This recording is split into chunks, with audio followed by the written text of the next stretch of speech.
Bonjour Christelle, bienvenue sur le podcast Liberté d'être femme. Bonjour Marie-Laure. Eh bien, écoute, aujourd'hui avec toi, on va aborder, alors bien sûr toujours des questions autour du leadership et de la place des femmes, mais on va aborder aussi un sujet que j'ai encore jamais abordé avec personne sur le podcast. C'est le sujet de l'intelligence artificielle. Alors, mes questions vont pas être des questions techniques, hein, mais néanmoins, ça sera évidemment toujours présent dans les échanges. Mhm. Et donc, je me réjouis de découvrir ton point de vue et ton expérience sur ces sujets-là.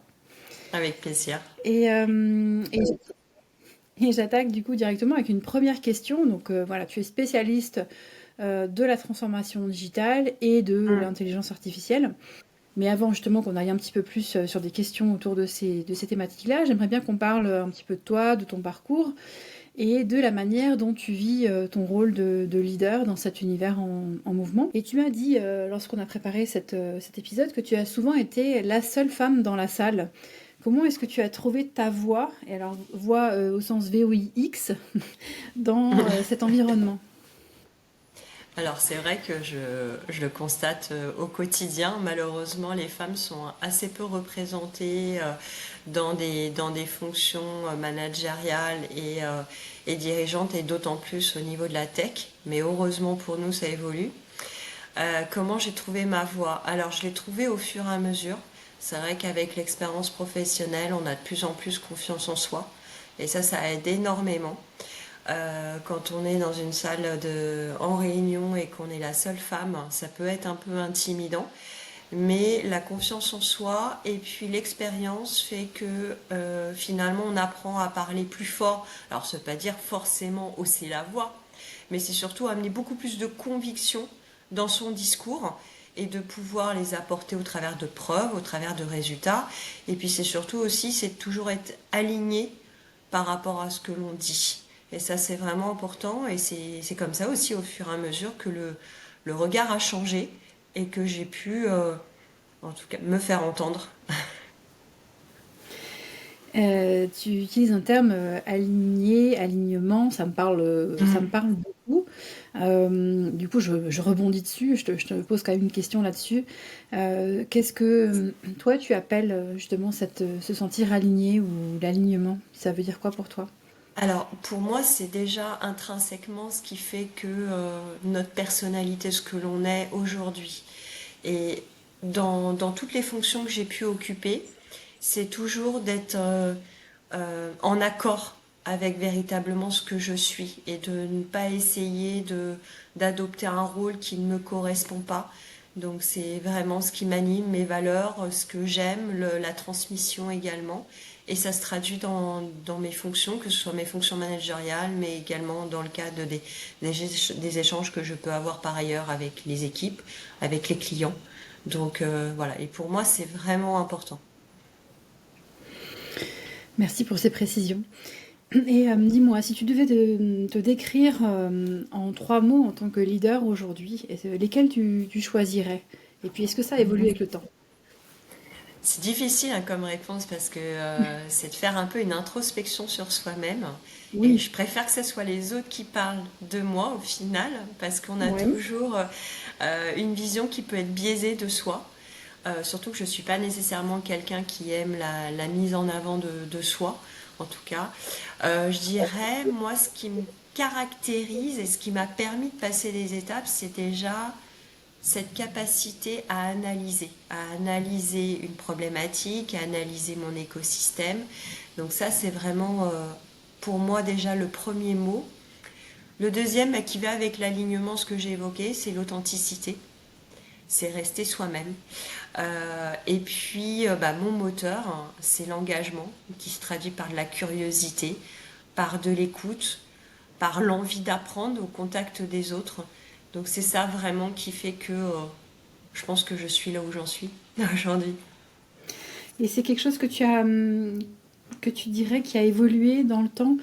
Par exemple, voilà, au début, quand tu as commencé à avoir des fonctions de management, est-ce que ces choses-là étaient déjà aussi importantes pour toi ou est-ce que c'est quelque chose qui s'est installé et que tu as petit à petit découvert avec le temps? Je pense que je les avais, je les ignorais. Et par contre, elles se sont de plus en plus affirmées parce que justement, on a l'expérience qui nous aide, la confiance en soi, on a les résultats, etc. Et qui fait qu'on va de plus en plus loin, et notamment par rapport à l'engagement. Euh, j'ai beaucoup plus confiance en moi désormais aussi avec l'expérience, avec les équipes que j'ai pu encadrer, parce que j'ai pu mesurer le chemin que j'avais pu parcourir et qui s'appuie par des résultats. Donc voilà, c'est pour ça que le fil conducteur, c'est aussi la confiance en soi, au final. Oui, tout à fait. Ton parcours montre une progression constante vers des postes stratégiques. C'est quoi, selon toi, la compétence qui a vraiment fait la différence à chaque étape? Mm. Qui explique un peu la progression. Mhm. Je pense que c'est la reconnaissance de mes compétences par les autres. Je n'ai jamais été une personne qui était carriériste en soi, hein, qui a voulu absolument avoir des responsabilités managériales. Elles se sont faites naturellement parce que j'ai été reconnue par rapport à mes compétences. Et que aussi j'ai su m'entourer de personnes qui ont révélé mes compétences et qui m'ont aidé aussi à évoluer, parce que euh, savoir s'entourer, c'est un des éléments aussi tout important pour devenir un manager et surtout un leader, parce que je fais vraiment la différence entre manager et leader. Bah tiens, puisque tu fais la différence entre les deux, explique-nous pour toi, c'est quoi la différence? Ouais, on a trop souvent tendance, je trouve, à confondre manager et leader. Un manager, et j'en ai vu, hein, c'est un titre, voilà, on a des fonctions managériales au sein d'une entreprise, mais pour autant, un manager n'est pas nécessairement un leader né. Et un manager, pour moi, c'est une personne qui a déjà qui fait partie de l'équipe. Je suis plutôt dans une position de manager collaboratif, c'est-à-dire je suis un élément de l'équipe et au service aussi d'une vision commune que l'on partage. Et l'objectif, pour moi en tant que manager, c'est d'avoir ce leadership, d'amener tout le monde vers la vision que l'on a décidée ensemble. Or, bien souvent, dans le management, ce que l'on voit aujourd'hui, mais je pense que c'est aussi beaucoup culturel, c'est qu'on est beaucoup dans du management top-down. C'est-à-dire, voilà, je suis manager, j'ai une responsabilité, je relève les compteurs, je mets une certaine distance au niveau des équipes, je partage pas forcément les difficultés. Et pour moi, un bon manager, de toute manière, c'est une personne qui révèle son équipe et qui la fait progresser. Et que la meilleure réussite d'un manager, c'est avant tout la réussite de chaque individu de son équipe. Mhm. Donc pour moi, le leadership est encore plus important que le management. D'accord, ok. Et toi, tu te mets plutôt dans quelle catégorie? Dans la fonction que tu as occupée, je veux dire, hein, donc qu'est-ce que tu... Alors, où je est-ce que te tu dirais que te je mets? préférerais que mes équipes me disent que j'ai un leadership naturel Mhm. plutôt qu'un management. Voilà. Parce que c'est ce qui me définit, moi en tout cas, au quotidien, quand je travaille avec mes équipes. D'accord, ok. Maintenant, le management pour moi n'est pas une fin en soi. Oui. Tu veux dire que c'est plus une fonction qui peut apparaître ou disparaître et que ça n'a pas beaucoup... Exactement. Oui, Ouais. tout à fait. Et qu'est-ce qui, justement, dans la façon ou dans ta façon de diriger, a été le plus difficile à apprendre? Qu'est-ce qui était le plus difficile à prendre Prendre des décisions pour lesquelles elles ne vont pas être immédiatement comprises par l'équipe. Parce qu'on a accès à un certain nombre d'informations et on est aussi ce filtre, hein, un petit peu ce paratonnerre parfois, et qu'il est parfois difficile de prendre des décisions vis-à-vis de son équipe à court terme, même si on pense que à moyen et long terme, c'est la meilleure des décisions à prendre. Tu as un exemple peut-être concret à partager, que tu aurais le droit de partager? Euh, Non, là, je préfère. J'en ai quelques-unes en tête, mais bon, voilà, je Pas forcément. Ok. préfère rester assez large, en tout cas, dans notre échange. Il n'y a pas de souci. Tu as connu, à travers tes expériences professionnelles, des grandes structures, l'aventure start-up aussi. Mm, Qu'est-ce que tu as découvert de toi-même lorsque tu as fait la transition parce que la start-up, on est d'accord que c'est ta dernière mm, expérience. oui. Donc, lorsque tu as fait la transition pour la rejoindre, qu'est-ce que ça t'a appris sur toi-même? Ça a accéléré ma fibre intrapreneuriale.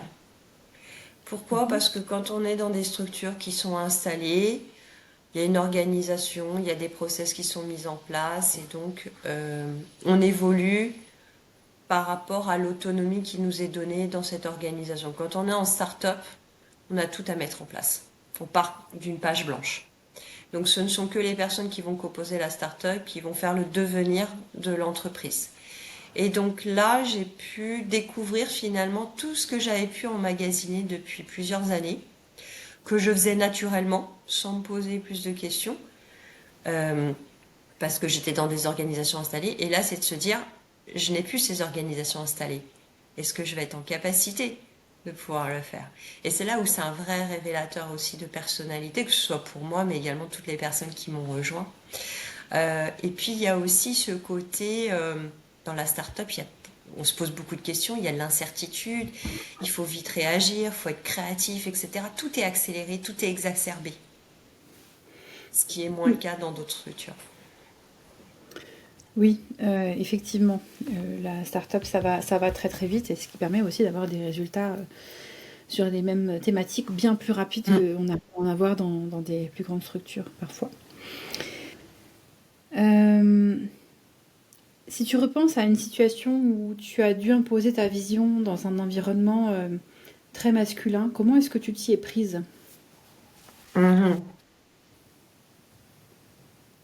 Déjà par la préparation de la thématique. Alors pourquoi? Parce que je sais qu'on va m'attendre au tournant et qu'il va falloir que j'ai un discours qui soit appuyé. Et pour qu'il soit appuyé, il soit basé sur une réalité qui peut être vérifiable. Et puis, bien sûr, qu'il y ait au-delà du constat, de pouvoir amener une vision, une projection et les étapes aussi pour les atteindre. Donc c'est vraiment en cela que, au fur et à mesure de mes expériences, j'ai pu être écoutée, mais véritablement écoutée. D'accord, parce que tu t'étais préparée, Mm. parce que du coup, d'une certaine manière, tu pouvais aussi démontrer ta compétence. Oui, exactement. Oui, à t'écouter, la question de la compétence revient souvent, c'est quelque chose d'important pour toi. Je pense, c'est ce qui a fait aussi que j'ai pu progresser au niveau de l'entreprise, on me reconnaît pour cela, pour mon implication, la franchise hein, et la curiosité et surtout d'amener de la qualité dans tout ce que je fais et d'y aller coûte que coûte. Et je rebondis sur ce mot de curiosité. On arrive du coup vers un sujet qui a dû titiller beaucoup ta curiosité, hein. On va parler un petit peu plus d'innovation, de technologie. Mhm. Euh, et, euh, et justement, dans la transformation digitale et puis et dans l'intelligence artificielle, qu'est-ce qui te fascine le plus? Alors moi, ce qui me fascine, c'est surtout de pouvoir faire le lien entre des problématiques métiers et de pouvoir jouer avec toute la palette technologique qui puisse exister. Et c'est d'être ce trait d'union à pouvoir composer avec tout ça et surtout de pouvoir interpréter. Donc, et j'adore cette dualité qui est de se dire j'ai une problématique métier, comment est-ce que je peux diminuer des points d'attrition, comment je peux faciliter la vie au quotidien des entreprises et de pouvoir m'appuyer sur toute ma connaissance digitale et d'aller piquer à droite et à gauche les bonnes solutions pour résoudre la problématique et d'obtenir à la fin la satisfaction. Et ça, pour moi, c'est le meilleur gain. On présente souvent l'IA comme un outil d'efficacité, mais toi, tu y vois un levier d'intelligence collective. Hmm. Qu'est-ce que ça change dans ta manière de la concevoir et de la déployer? Alors déjà, ne serait-ce qu'au-delà de déployer, concevoir, c'est déjà d'avoir une vision. Parce que l'IA, c'est vrai qu'on en parle depuis des années. Je connaissais déjà l'IA avant que ça fasse le buzz, Mhm. parce que quand même une vieille technologie, hein, même si on essaye de croire que voilà, elle est récente. Euh, mais c'est surtout que ce que je constate, c'est qu'il y a une accélération de la communication au niveau de l'IA, mais souvent sous le prisme uniquement technologique, de cette course à toujours mieux, que telle IA, que l'autre, et comment je peux, etc. Mais on oublie que c'est une technologie, ce n'est qu'un moyen informatique puissant, mais un moyen informatique. Sauf que un moyen reste un moyen. Mais comme tout projet de transformation digitale, dans le sens où à la base, il y a une problématique métier au sein des entreprises.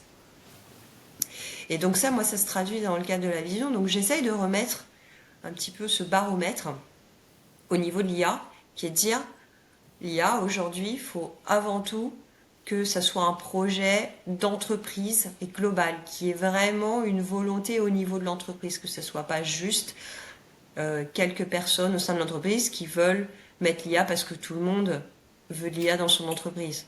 Sauf que si on met l'IA, c'est que véritablement on a identifié qu'il y avait des problématiques qui étaient extrêmement importantes, structurantes pour l'entreprise, et de voir véritablement si l'IA est le meilleur chemin pour répondre à ce besoin-là. Mais ce n'est pas une fin en soi, l'IA. Et donc c'est Oui. vraiment pour ça que je parle d'intelligence collective, Mhm. parce que ça regroupe finalement plusieurs directions au sein d'une entreprise. Pas uniquement l'informatique, et en premier lieu, surtout pas l'informatique. En premier lieu, c'est avant tout des personnes qui travaillent au quotidien et qui vivent les process d'une certaine manière, etc., et qui vont exprimer leur gêne au quotidien. Et ensuite, une traduction d'un point de vue informatique, et si l'IA est efficiente pour résoudre ce besoin-là. Oui, finalement, à t'écouter, ça me fait penser à plein d'autres thématiques en entreprise euh, qui n'ont rien à voir avec l'IA, mais c'est toujours la même chose. Il y a une injonction, quelque part, il faut. Mm. Alors, oui, il faut utiliser l'IA parce que sinon on va être dépassé. De même qu'on va dire il faut remettre l'humain au cœur des préoccupations, mais après on va le faire d'une manière pour moi qui ne sonne pas juste. Mm. Effectivement, en se concentrant sur l'outil, par exemple avec l'IA, mais en oubliant tout ce que ça peut avoir comme intérêt ou pas. Et Mhm. c'est pareil pour l'humain, en fait. Comme c'est souvent sur une base d'injonction, euh, souvent vis-à-vis d'ailleurs d'une image extérieure, ça se traduit pas réellement par une véritable avancée. Enfin, c'est comme Mm. ça que je le perçois. Oui, c'est d'ailleurs pour ça que les constats sont qu'il y a un certain nombre de projets d'IA, une grande majorité qui ne vont pas jusqu'au bout. Parce qu'il n'y a pas une fédération en amont, un sponsor puissant côté métier aussi, Mhm. qui pose les vraies problématiques. Ce qui est important pour l'entreprise, ce qui est stratégique. Complètement. Et tu parles d'une IA inclusive.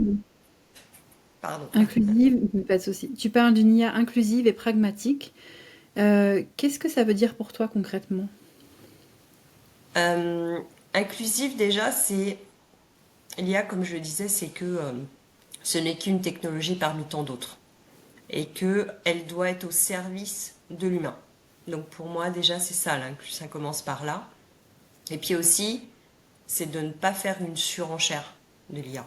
Parce que on voudrait lui donner des coups de baguette magique à cette fameuse IA, comme quoi que ça va être la révolution, elle sait tout faire, etc.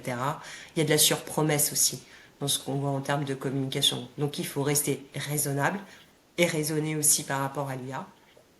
Et, euh, et puis également, c'est d'avoir une responsabilisation par rapport à l'IA, puisque Il y a des enjeux importants quand on commence à intégrer de l'IA au sein des entreprises, ne serait-ce que la sécurisation au niveau des données.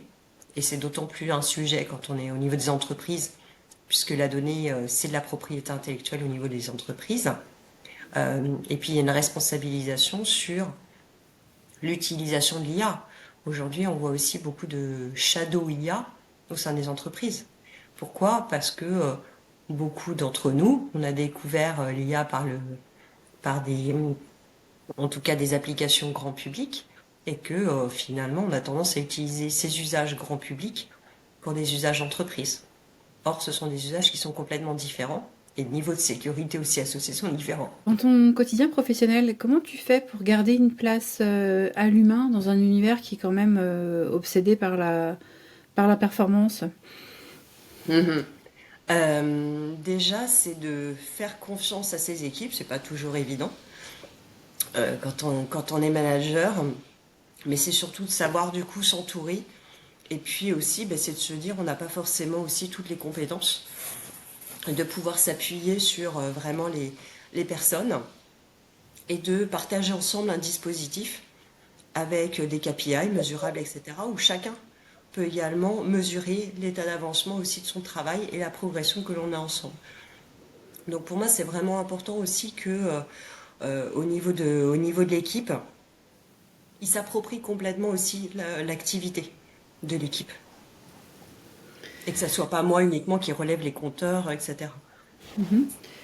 Et malgré ce fonctionnement KPI, chiffré, etc., tu arrives à garder une dimension humaine? Ouais, j'essaie. J'essaie vraiment toujours de garder de la proximité avec les équipes. Parce que pour moi, la communication, elle est essentielle. Si on ne maintient pas une communication au niveau des équipes, il y a un point de rupture et donc ce qui fait qu'il y a beaucoup de non-dits, etc., qu'on n'est plus en capacité de pouvoir décrypter. Et ça, euh, et ça, je trouve que c'est bien dommage parce que finalement, après, on est face à des situations potentiellement que l'on découvre alors qu'on aurait pu les détecter bien avant en instaurant une communication et pouvoir mettre en place des actions. Je reviens un peu sur le côté femme. Alors, j'en ai déjà parlé tout à l'heure, mais je vais essayer de compléter un petit peu. Et là, donc, c'est plus spécifiquement dans la tech, mes questions. Euh, J'imagine que la tech et l'IA en particulier sont des sujets, ce sont des domaines pardon, assez masculins quand même. Mhm, oui. Est-ce que le fait d'être une femme, ça change quelque chose dans les discussions, dans les décisions? Alors, je sais pas au niveau des discussions, mais je dirais que les femmes, on a peut-être une approche un peu différente que les hommes, que ce soit au niveau de l'IA ou d'autres sujets technologiques, où on y amène aussi peut-être une approche avec plus de sensibilité, beaucoup plus d'émotion, également qu'au niveau des hommes. Donc je dirais que c'est peut-être plus à ce niveau-là. D'accord. Petit intermède dans cet épisode pour vous dire qu'on reprend l'enregistrement avec Christelle, histoire d'être complètement transparente avec vous. Voilà, la dernière fois, Christelle était malade, avait du mal à parler, puis on a préféré couper l'enregistrement pour qu'elle puisse se reposer et reprendre quelques jours plus tard. Effectivement, au niveau santé, ça va mieux. Après, il y a d'autres choses, mais ça, elle vous en parlera à la fin de l'épisode. Il y aura un petit hommage pour quelqu'un qui est cher à Christelle. En attendant, on va reprendre là où on en était. Ma chère Christelle, est-ce que tu as déjà eu le sentiment qu'en tant que femme, tu devais prouver plus que les autres? Alors oui, et à plusieurs reprises, et puis c'est même encore le cas aujourd'hui, puisque j'évolue dans un monde, l'IT, qui est un monde particulièrement masculin. Et surtout, c'était de me dire, j'ai des doutes, est-ce que je suis bien à ma place? Et du coup, c'est de pouvoir transformer justement ces inquiétudes, ces doutes en un moteur, et de me dire, mais finalement, je ne dois pas attendre une validation ou une approbation des autres pour agir. Et c'est comme ça que j'ai pu prendre confiance de plus en plus à moi. Et puis c'est de se dire, plus on a confiance, plus on a aussi les résultats de son travail, et qui fait que après on a moins l'impression d'avoir besoin de se justifier. Tu dirais que c'est quoi les leviers qui aujourd'hui te paraissent les plus puissants pour faire bouger les lignes? Alors, je vais préciser un peu ce que je veux dire par faire bouger les lignes, et je vais te laisser après aussi l'interpréter à ta façon, mais on est quand même sur le sujet des femmes dans la tech, donc peut-être faire bouger les lignes du côté sur l'aspect femme, féminin, mais je te laisse aussi m'y répondre si tu le souhaites sur les aspects technologiques eux-mêmes, si tu as envie d'aller sur cette partie-là aussi. Ouais. Je pense que l'on a besoin aujourd'hui, pour les femmes dans la tech, c'est d'avoir des représentations véritablement féminines, d'avoir donc des modèles, donc des personnes, des femmes qui puissent davantage s'exprimer justement sur leurs activités dans le monde de la tech, et qui fait que face à cette visibilité, il y aura un élan qui sera beaucoup plus important aussi euh, de de prise de conscience des femmes, qu'elles sont tout à fait leur place au même titre que les hommes dans ce secteur d'activité. Or aujourd'hui, ce qu'on constate, c'est que finalement les femmes s'expriment assez peu, et c'est bien dommage, parce que je pense que elles amènent une complémentarité aussi dans la tech. Voilà, avec ce qui nous caractérise en tant que femme.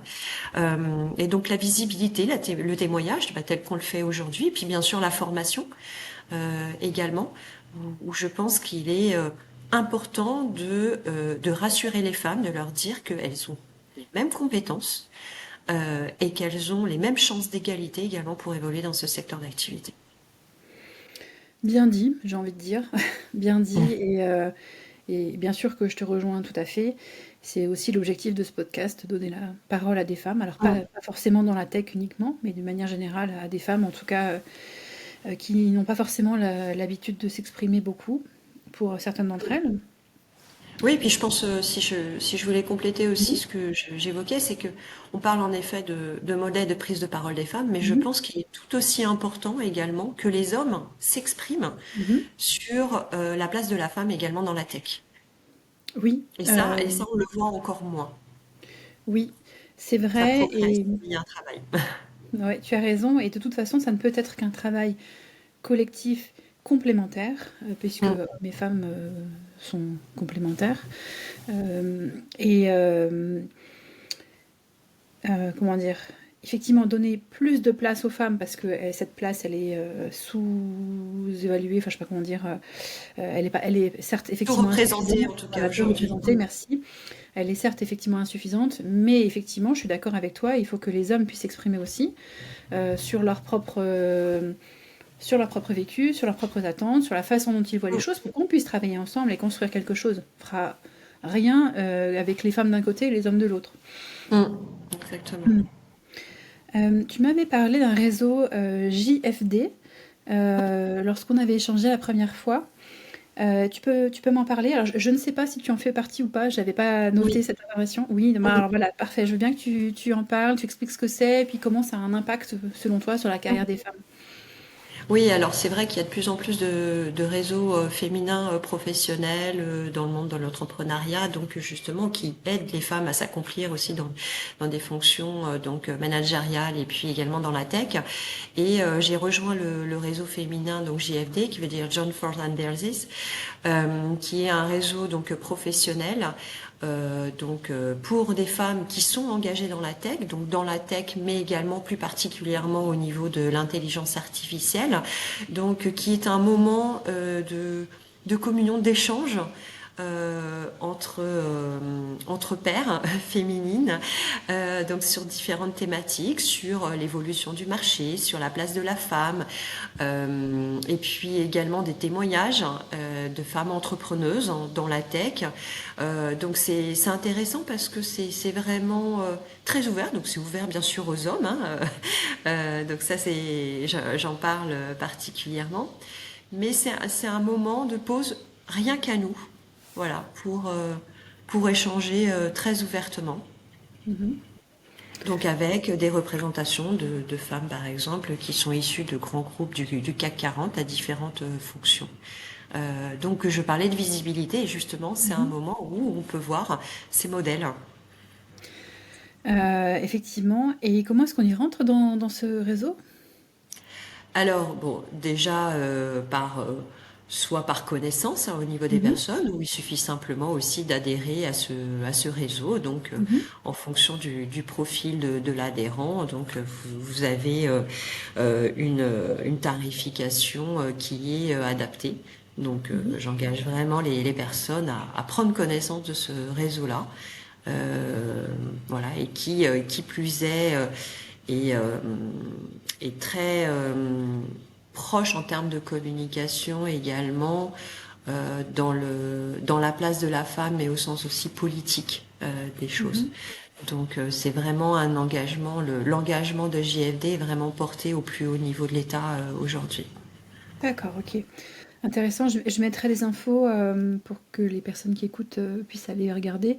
Il y a un site internet, j'imagine. Oui, tout à Voilà. fait. Donc, je mettrai le lien dans les notes de l'épisode Mhm. pour que les personnes puissent aller chercher des informations plus précises si elles le souhaitent. Qu'est-ce que je voulais te demander? Ah oui, je voulais te poser la question de la représentation géographique de ce réseau en France. C'est comment? Alors, il est vraiment toute métropole. Ouais. Donc là, c'est vraiment possible d'y participer. Donc, il y a aussi bien des événements distanciels, mais également des événements en physique. Donc, Mhm. c'est vraiment sur la base du volontariat. Donc, il y a un calendrier. On reçoit très régulièrement des invitations et selon un certain nombre de thématiques. Donc, j'ai pu faire de très belles rencontres d'ailleurs à l'occasion de ce réseau et puis de se rendre compte que finalement, les situations que l'on peut vivre en tant que femme dans la tech, mais finalement, ce sont des situations que l'on retrouve en discutant avec justement le réseau. Ouais, ok, ben, très très intéressant. Merci pour ce partage. Je pense que ça peut beaucoup intéresser certaines des femmes qui nous écoutent, ou des hommes aussi d'ailleurs, s'il y en a. Je ne sais pas trop qui c'est qui écoute. Euh, Qu'est-ce que tu aurais toi envie de dire à une jeune femme qui débute dans la tech et qui douterait peut-être de sa légitimité? Hmm. Alors je dirais qu'elle n'a pas de doute à avoir. Si elle est là, c'est qu'il y a une raison.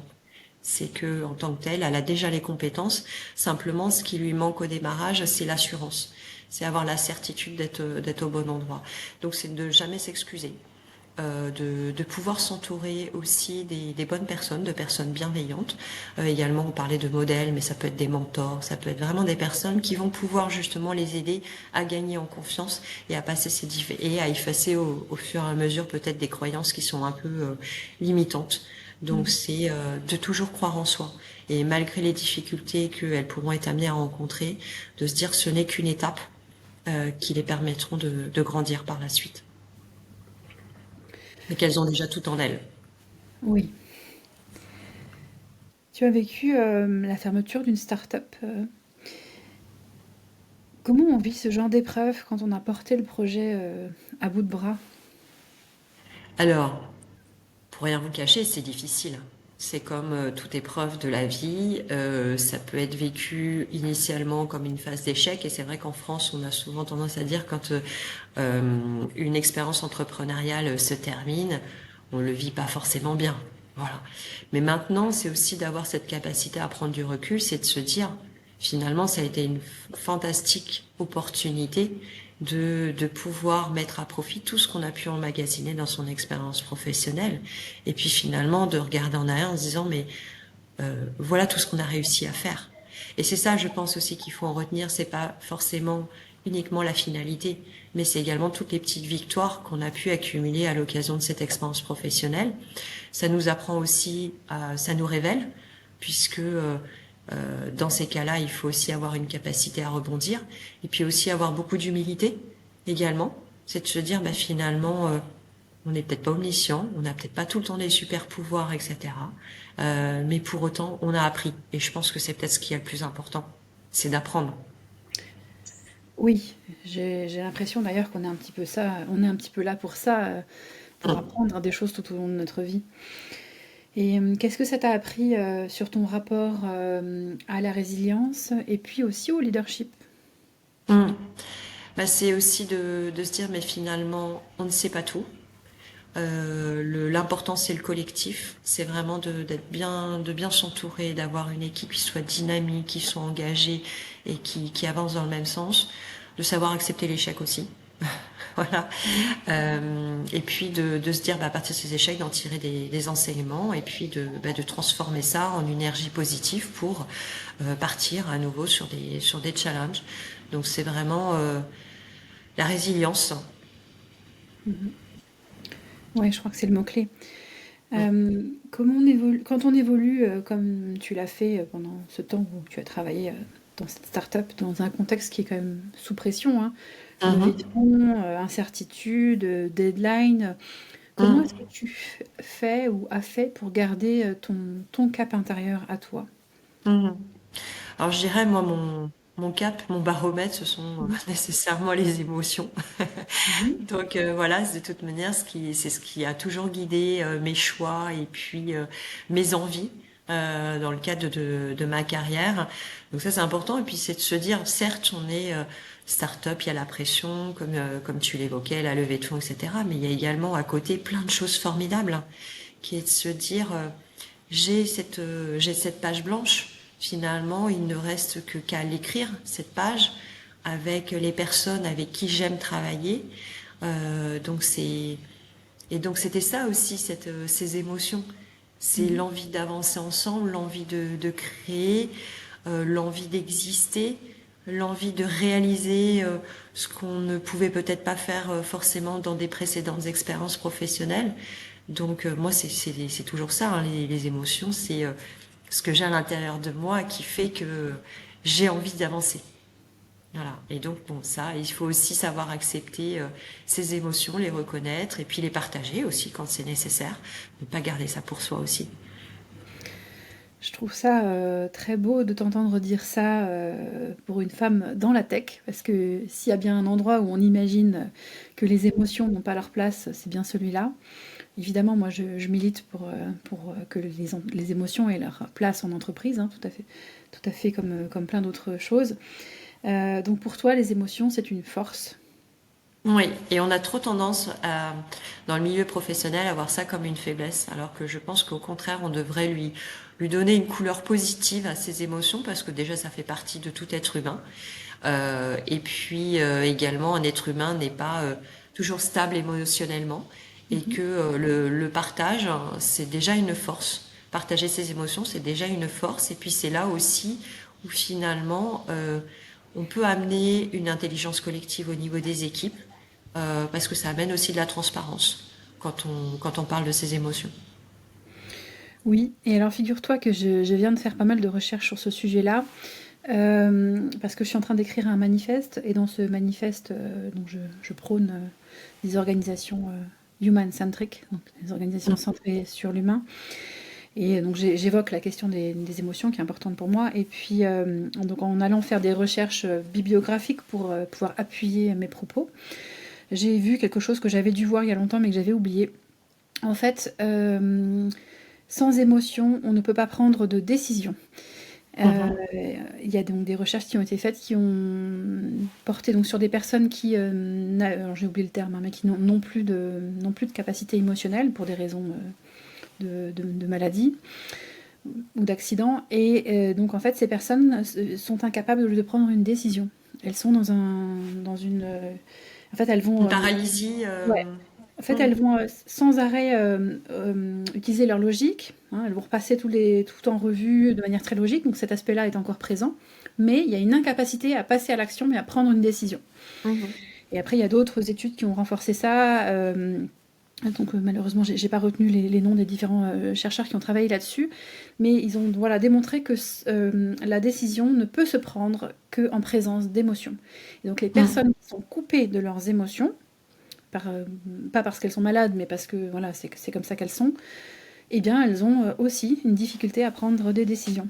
Donc voilà comment ramener l'émotion dans les organisations. Ça a sa place, Mhm. c'est même indispensable. Mhm. Euh, j'ai envie d'aller sur un sujet plus autour de la transmission maintenant. En général, j'aime bien amener la conclusion de l'épisode sur des questions de transmission. Mhm. Euh, Déjà, premièrement, pour toi, quand on dit diriger autrement, peut-être que Mhm. les modèles actuellement en place, qu'est-ce que ça veut dire? Mhm. Alors déjà, diriger, je trouve que c'est un mot qui est assez fort. Moi, je dirais, je traduis plutôt mon management comme étant un accompagnement ou un révélateur, en tout cas, Mhm. de potentiel. Et c'est ce que j'aime. Tu parlais de human-centric. Moi, c'est vrai que le management, je le vois que au travers de mon équipe, la performance que je peux avoir ou les résultats que je peux avoir, je les dois surtout à chaque personne qui compose mes équipes et que c'est la réussite de chacun qui fait que je vais réussir. Donc c'est vraiment comme ça que je considère aussi diriger autrement. Donc pour moi, c'est véritablement amener toutes les personnes qui travaillent avec moi dans une direction qui est partagée communément, qui est compris aussi, où chacun sait que il a un rôle à jouer et qu'il est il est une partie de la réponse. Donc je ne suis que vraiment la personne qui finalement va pouvoir dessiner ce chemin, mais que le chemin final, il est construit ensemble. J'aime bien cette notion de révélatrice que tu évoques, Mm. pas plus pour révéler les autres que pour effectivement diriger. Après, diriger au sens de direction, ça peut avoir ça a un Mm. intérêt aussi, mais Très top-down, voilà, c'est pour ouais, ça que je suis très sensible aux ouais, je directions, mais comprends. moi j'aime particulièrement justement les personnes qui ont des parcours non rectilignes, Ouais. parce que je trouve qu'ils sont remplis d'une richesse importante, qui ne soupçonnent pas nécessairement. Et ça, c'est ce que j'aime ressentir chez les gens, et puis de me dire, j'ai senti ce potentiel-là, et ma satisfaction en tant que manager, c'est de me dire, ce potentiel, je l'ai révélé. Ils prennent leur envol. C'est joliment dit, prennent leur vol. Et quelle vision du futur du leadership te donne à toi de l'espoir aujourd'hui? Bah déjà, c'est qu'on voit par rapport à des modèles de management historiques, etc., qu'il y a des nouveaux modèles qui se construisent, qui sont beaucoup plus horizontaux, euh, donc où justement la place du collectif est beaucoup plus importante, où il y a une autonomie, la diversité, où justement on laisse plus de place à la personnalité, aux soft skills aussi de chacune des personnes. Par contre, c'est en effet une évolution. Ouais.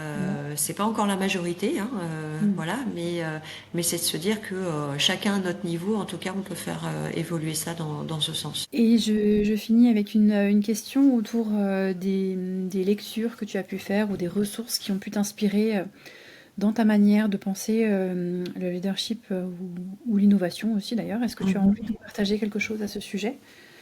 Alors, pour tout dire, hein, je suis pas une lectrice des livres sur le management, sur le leadership, etc. Moi, je fais beaucoup confiance à l'expérience, au ressenti, à chaque individu. Donc ça, c'est plutôt sur cet aspect management. Ensuite, au niveau de la tech, euh, pour moi, le meilleur des livres, c'est d'avoir un esprit qui reste ouvert continuellement auprès des experts, de poser des questions, de reformuler, de creuser. Et c'est comme ça qu'on se fait aussi son propre avis. Et moi, c'est comme ça que j'ai construit ma culture informatique, hein, puisque je le rappelle initialement, j'ai absolument pas suivi des études informatiques. Je suis une scientifique à la base, voilà. Donc, mais c'est vraiment au contact des autres, donc vraiment d'avoir cette ouverture d'esprit. Et puis après, si je devais dire ceux qui découvrent l'intelligence artificielle, il y a des livres un petit peu de vulgarisation ou je dirais plutôt de premiers pas dans la compréhension de l'intelligence artificielle qui sont assez intéressants. Un que j'adore dans écouter.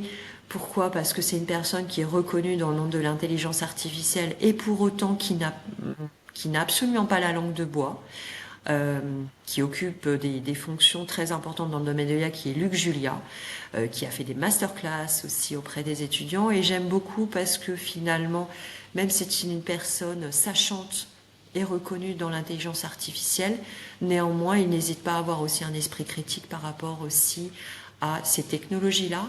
Et puis également le monde tel qu'il évolue aujourd'hui avec ces technologies ces dernières années avec le buzz que l'on connaît. Merci Christelle. Cette conversation, elle nous montre que on peut faire de la technologie un terrain d'humanité et puis du leadership une aventure qui est profondément vivante. Merci pour ta contribution. Merci beaucoup. Et puis, si tu me permets, Marie-Laure, Oui, je je te donne voudrais la parole. juste terminer donc cette prise de parole. Je suis très très fière d'avoir participé donc à ce blog et je voudrais rendre hommage à une personne qui m'est chère, qui nous a quittés il y a peu de temps, il y a moins d'une semaine, une femme entrepreneur dans la tech, qui pour moi représente la résilience et le courage. Elle s'appelle Natacha Zé. J'invite les personnes également à prendre connaissance de ce qu'elle a pu mettre en place. Parce que pour moi, ça a été une source d'inspiration. J'ai travaillé à ses côtés pendant 2 ans. Je l'ai connue il y a 10 ans. J'ai pas hésité à faire appel à elle quand j'ai eu besoin d'être épaulée dans des domaines de spécialité qui n'étaient pas le mien. Et au-delà de ses compétences, c'est une personne qui était d'une telle richesse et justement une capacité bienveillante vers les gens. Et qui, moi, est une vraie leader. Voilà. Merci. Merci Christelle pour cet hommage. Tu me diras ce que je peux mettre dans les notes pour les personnes qui souhaiteraient aller voir ce qu'elle a fait. Ok. On est de tout cœur avec toi Christelle. Merci beaucoup. Et merci. Merci Marie-Laure d'avoir mis en place ce blog. Parce que Avec- justement, quand je parlais de visibilité des femmes dans la tech, voilà, tu en fais partie. Merci Christelle, avec plaisir.